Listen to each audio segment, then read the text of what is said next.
National Desk, America's News Now.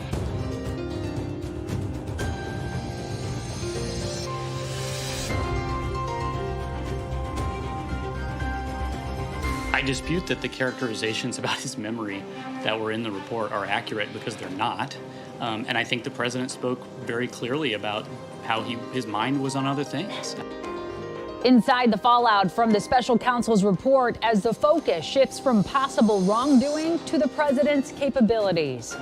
Record-breaking temperatures continue early in the new year, and they are bringing with it devastating storms that are unheard of in early February. And countdown to the Super Bowl. Just how much more you can expect to dole out for your Super Bowl food favorites. This is the first special counsel investigation ever that hasn't indicted anyone. Every theory was explored, but the facts and the evidence disputed them. A day after the DOJ announced no charges in the year-long investigation into President Biden's handling of classified documents, the White House forced to defend the president's mental fitness. This is the National Desk, America's News Now. I'm Amira David. Yesterday's report, though a legal win for the president, reinforced concerns many voters have about President Biden's memory. National correspondent Atrel Nashar reports on the political fallout. Let me say a few things before. A visibly angry President Biden defending his conduct and mental fitness Thursday night. I'm well-meaning, and I'm an elderly man, and I know what the hell I'm doing. Special counsel Robert Hur, a Trump-appointed former U.S. attorney, declined to seek criminal charges, but delivered a scathing indictment of the president's mental acuity that may take a heavy political toll during an election year. Mr. Biden's memory was significantly limited, the report said, and he did not remember even within several years when his son Beau died. How in the hell dare he raise that? Frankly, when I was asked the question, I thought to myself, it wasn't any of their damn business. Later, when asked about the crisis in Gaza, he called the president of Egypt the president of Mexico. The president of Mexico, Sisi, did not want to open up the gate. Republicans quick to go after the president, some calling for the 25th Amendment to be invoked and remove him from office, ramping up attacks on the president's age that started long before Hur's report. He can't put two sentences together. He can't find the stairs off a stage. Trump has made gaffes confusing Nikki Haley for Nancy Pelosi, confusing Hungary and Turkey. Why is the mental acuity narrative so much more on Biden? I think part of it is that Trump is just known for this sort of like word salad. And so it's almost just like it's maybe less notable that he does that. Political analyst Kyle Kondik says given concerns about his age, the president should do more public appearances through the November election. 76% of voters said they have concerns about Biden not having the mental and physical health for a second term, according to a recent NBC News poll. The only way you reassure people as to whether you're, with it and capable of doing the job is to actually be out there. For Democrats worried about holding on to the White House in November, the report and the president's response adds to their anxiety. In Washington, I'm Atrel Nashar for the National Desk, America's News Now. And President Biden announced today he will soon name a high-level task force to recommend procedures that will prevent classified materials from being mishandled or lost during presidential transitions in the future. Tonight, fear mounting over Israel's new bombardment campaign in Gaza's most overcrowded city as Prime Minister Benjamin Netanyahu orders the evacuation of Rafah ahead of an expected ground invasion in search of Hamas leadership. But important to note that Rafah, one of the most overpopulated cities, is in the south, currently home to 1.3 million displaced Palestinians, more than half of Gaza's entire population. These are civilians who fled from the north on orders from IDF forces to evade hostilities in those areas. And Netanyahu, he has suggested that Rafah civilians will have the opportunity to leave the area before that operation begins. But with much of Gaza's residential communities destroyed by rocket fire, it's unclear where they will go. And it's also unclear how an operation of that scale would impact the dire humanitarian situation situation on the ground, where right now almost 1 in 10 Gazan children under the age of 5 are now acutely malnourished, according to the UN. Israel's overall military strategy now sparking a response from the White House. Later in the show, a closer look at the newest point of criticism for Israel coming from President Biden himself. The 5 Marines who died in a helicopter crash during a training mission over the mountains of Southern California Tuesday night into Wednesday morning have been identified. They were 2 crew chiefs, 21-year-old Lance Corporal Donovan Davis, 23-year-old Sergeant Alec Langan, as well as 3 pilots, 27-year-old Captain Benjamin Moulton, 26-year-old Captain Jack Casey, and 28-year-old Captain Miguel Nava. The investigation into why the helicopter went down is still ongoing. A manhunt is on in East Tennessee. The search for 42-year-old Kenneth Dehart, accused of killing a sheriff's deputy and injuring another officer during a traffic stop yesterday. Dehart shot and killed Deputy Greg McGowan. Deputy Shelby Eggers was released from the hospital after being shot in the leg. Dehart is considered armed and dangerous. There's a $60,000 reward for tips leading to his arrest. The state of Georgia is trying to figure out if Fulton County District Attorney Fani Willis had any conflicts of interest during her investigation of former President Trump. The Senate Special Committee, with 6 Republicans and 3 Democrats, met for the first time today. They're focused on if there was an improper relationship with Special Prosecutor Nathan Wade and if there was any misuse of taxpayer dollars involved in that relationship. I just want to assure the public that this is a bipartisan panel, and we will be proceeding in a nonpartisan type manner with no intention whatsoever of interfering with the criminal justice system. State senators say they don't know how long the probe will take, and they also say they do not have the power to disqualify, disbar, or criminally prosecute anyone. In West Virginia, lawmakers are expected to take up the Women's Bill of Rights today. A vote on the measure was postponed yesterday. The bill would define man and woman in state code based on a person's biological sex and would require that standard for bathrooms and locker rooms. West Virginia Governor Jim Justice said he would sign that bill if it got to his desk. At least 4 other states have similar legislation. In Kansas, State Attorney General Chris Kobach is telling public schools they must alert parents if their children identify as transgender or non-binary, even if the children do not do so at home. Kobach didn't say what he would do if the school system didn't comply, and there's no Kansas law backing up this directive. The AG cited the U.S. Supreme Court going back to 1923 that affirms a parent's right to decide how their children are raised. And the countdown is on to one of the holiest days in America, at least for football lovers. Super Bowl 58 kicking off exactly 48 hours from now.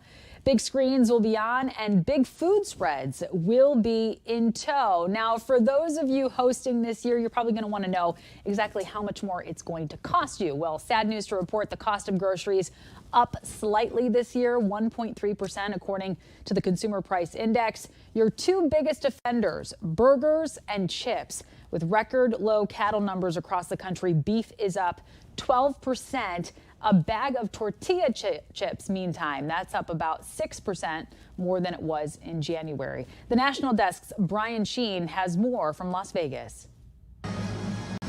Hundreds of thousands from all over are in Las Vegas for Super Bowl 58. It's really a nice place to visit. And everyone's got to eat. I think Las Vegas has become one of the biggest food cities in America. Television chef Andrew Zimmern is in Sin City cooking up dishes for the taste of the NFL. What does this event mean to you? Well, I've done this now for 23 years. The event was founded 33 years ago when we had our first Super Bowl in Minnesota. The event focuses on ending student hunger, which is something Zimmern went through. I took meals in the Salvation Army. I took meals in soup kitchens. Zimmern says once upon a time, Thanksgiving was the biggest food consumption day of the year. That was eclipsed, and it's now doubled by Super Bowl Sunday. It is insane what has happened over the last decade and a half. So whether you're at home for the big game or in Vegas, You can have a lot of fun here, visit great restaurants. football and food are on the same team. What is it like to try to pick a restaurant around here? That's the foodie question in a city where everything seems to be bursting at the seams. According to the Las Vegas Convention Visitors Authority, more than 40 million visitors in 2023, with 154,000 hotel rooms.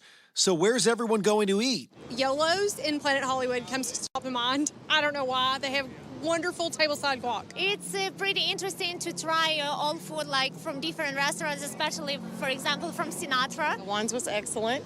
Best fajitas I've ever had. Some of the best Korean, Japanese, Thai, regional Chinese, Filipino restaurants that there are.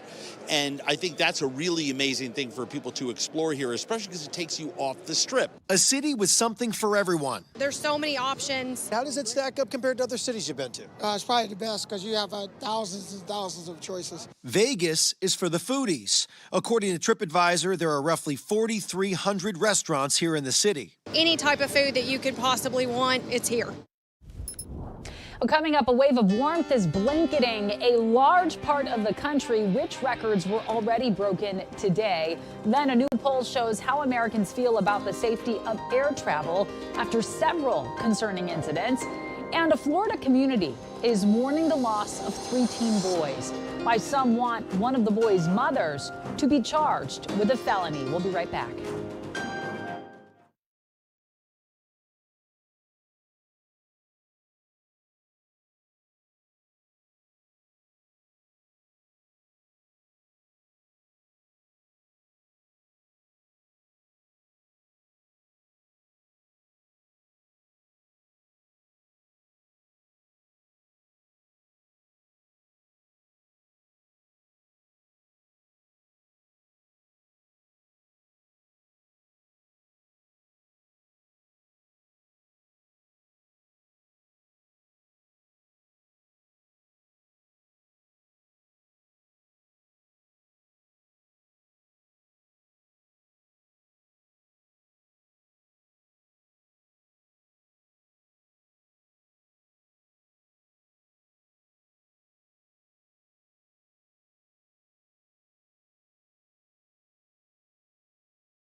President Biden giving some of his harshest criticism yet regarding Israel as they prepare their latest phase in the war in Gaza. Here's national correspondent Kayla Gaskins to explain.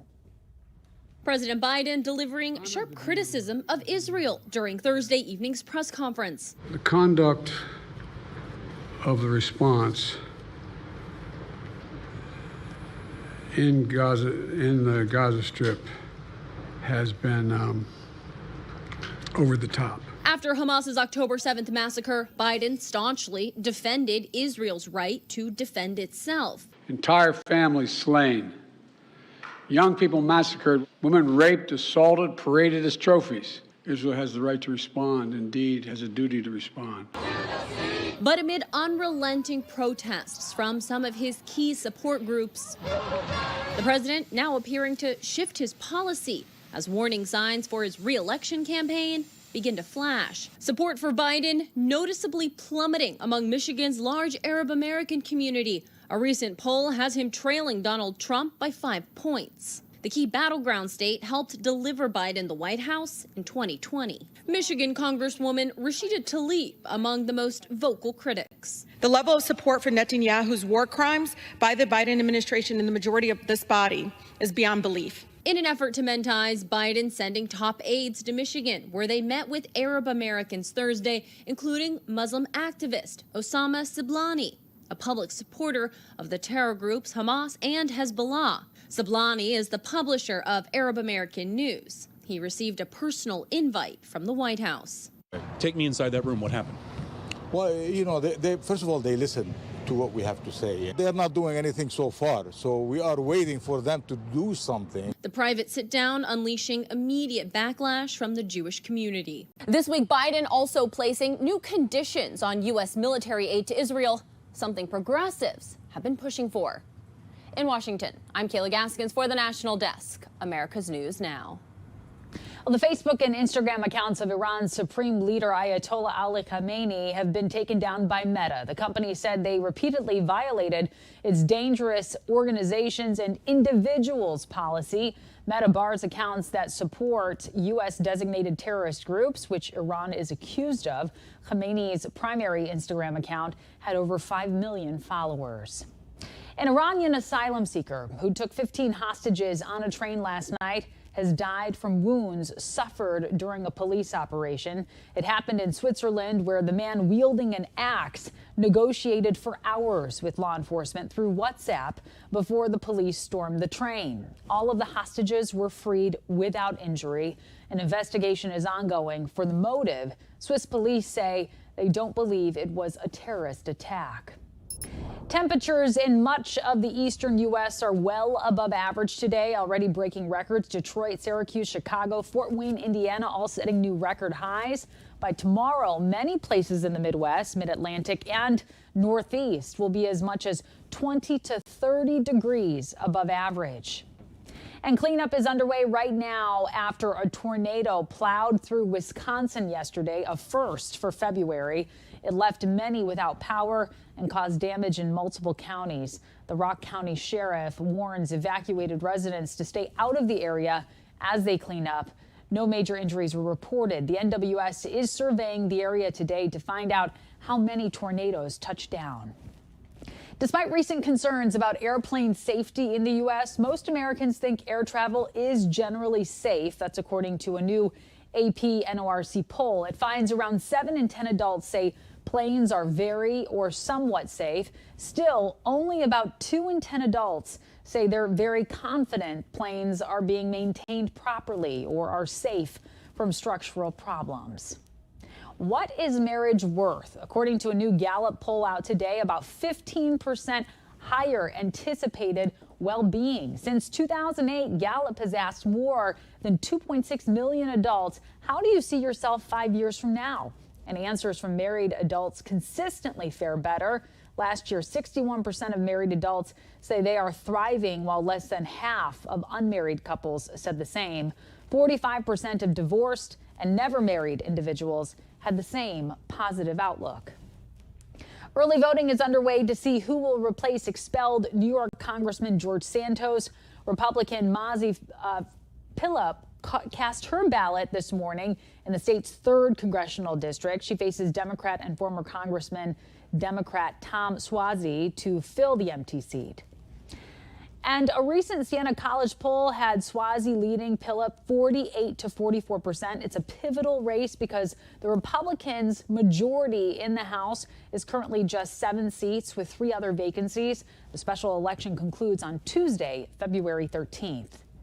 The State Department is offering up $10 million for information on the names or locations of leaders of the Hive ransomware gang. It also is offering up to $5 million for information leading to arrests or convictions of anyone involved. Hive was busted by the FBI recently after the group and its affiliates stole more than $100 million from institutions since 2021.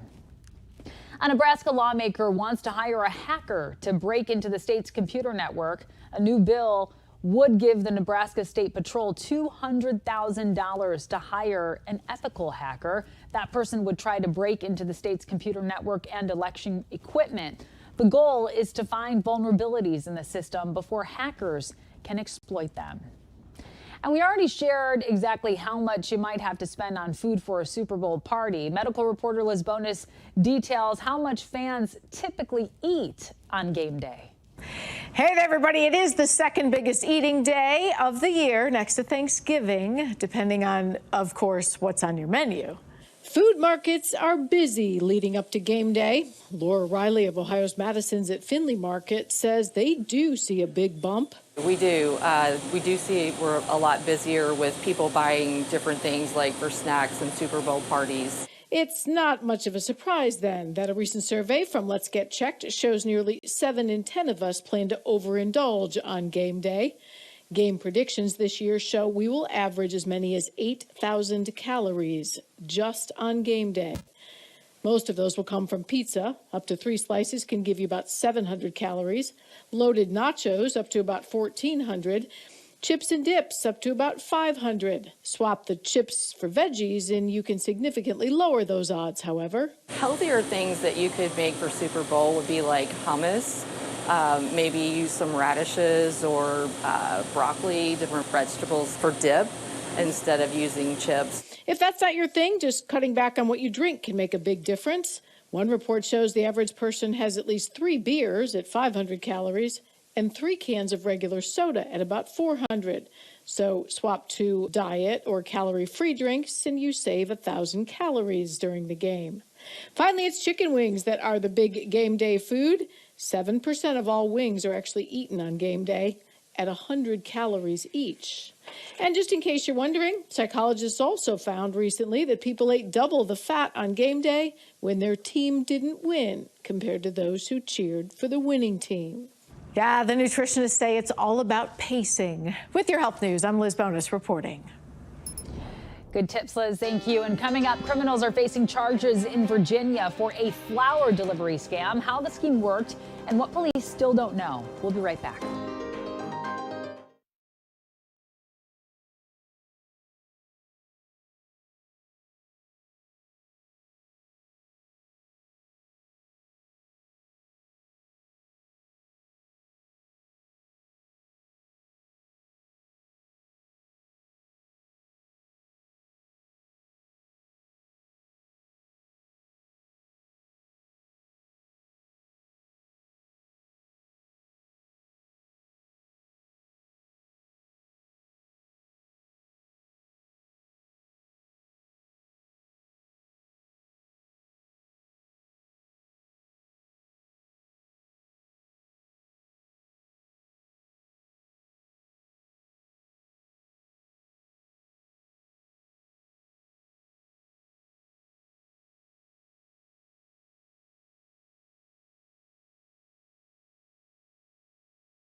We have reporters all across the country in your neighborhoods covering the issues that matter most to you. We're taking the pulse of America. At Stevens Pass, Vince Arthur is the man in charge of getting the slopes ready for all to enjoy. But this winter has been problematic. It's been challenging. We had some pretty good snow storms come in that set us up really well, and we've had some rain in between. So that's what's been the challenging part, is managing our snow level. Managing the snow level has also been a challenge off of I-90 at Snoqualmie Pass. Officials at that ski resort there say mid-January they were 99% of snowpack, but base depth has now gone to 81%. Relatively speaking, not everyone is as fortunate. This new report from the U.S. Department of Agriculture shows the wider picture of what's happening in western Washington. The Cascades are 50 to 60% of normal snowpack levels. The Olympics, shaded in red, in the toughest spot at 30%. The first day of August last year, the city of Port St. Lucie was hit with tragedy after a car crash claimed 3 young lives. 2 brothers, 16-year-old Christian and 15-year-old Matthew Bono, and their best friend, Nehemiah Turbin, died in the accident shortly after leaving Turbin's 16th birthday party. More than a year later, the Port St. Lucie Police Department finally made an arrest. Last month, they charged Nehemiah's mother, Beth, 3 counts of allowing an open house party, contributing to serious bodily injury or death, a misdemeanor.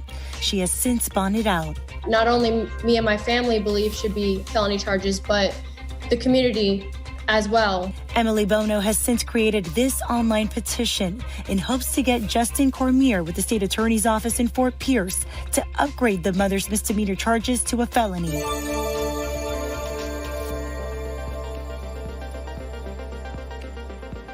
A group of 4 thieves are facing charges after being caught on camera using a flower delivery scam to break into homes. Officials said one of the suspects would pose as a flower delivery worker and knock on the door. If no one was home, 3 men would break in. Fairfax County Police say the suspects could be connected to other crimes in the area. We're obviously looking at some other cases that may have happened here that may also be tied to that series as well. So we're going to continue to investigate. Our detectives have recovered a lot of evidence, so their case is not over. They're still investigating and may be able to link them to other cases. And coming up, a man built an Eiffel Tower replica using matches to break a record, but the Guinness Book of World Records said he used the wrong matches. So did he qualify? We'll tell you on the other side.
The 23.5-foot Eiffel Tower, made of nearly 707,000 matchsticks, is now officially the new world record. The Guinness Book of World Records announced today that they changed their mind and no longer have disqualified French builder Richard Ploud for using custom-made matches.